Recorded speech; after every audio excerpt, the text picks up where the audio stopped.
So yun guys, dito tayo ngayon sa binilihan ng chocolate ng amo natin. So ituturo natin sa inyo guys kung paano nga ba bumili dito ng chocolate sa tindahang ito. So di na natin sasabihin ang anong pangalan tong tindahan na to dahil isang privado guys. So alam nyo na kung saan yun ito sa bandang unahan ng Terminal 1 guys, papuntang Parañaque. So sakop na rin ang Parañaque ito guys.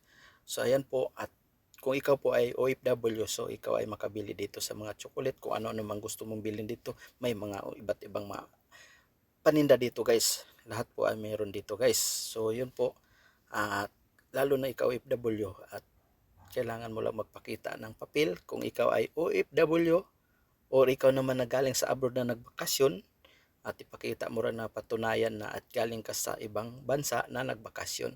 So yun lang po, makabili ka. Simple lang po guys para makabili ka. Ako naman dito ay sumama lang ako sa amo ko para samahan ko siya at bumili siya rito ng chocolate para ibibigay niya dito sa mga kaibigan or mga kamag-anak doon sa Cebu. So yun lang po guys. Maraming salamat, at sa mga gusto po mag-subscribe sa aking YouTube channel, huwag niyong kalimutan mag-subscribe at i-hit nyo ang aking all notification bell guys para update po kayo sa aking panibagong vlog. So maraming salamat at magandang tanghali, at ganun lang po kasimple dito guys. So yun lang po at maraming salamat. Bye bye.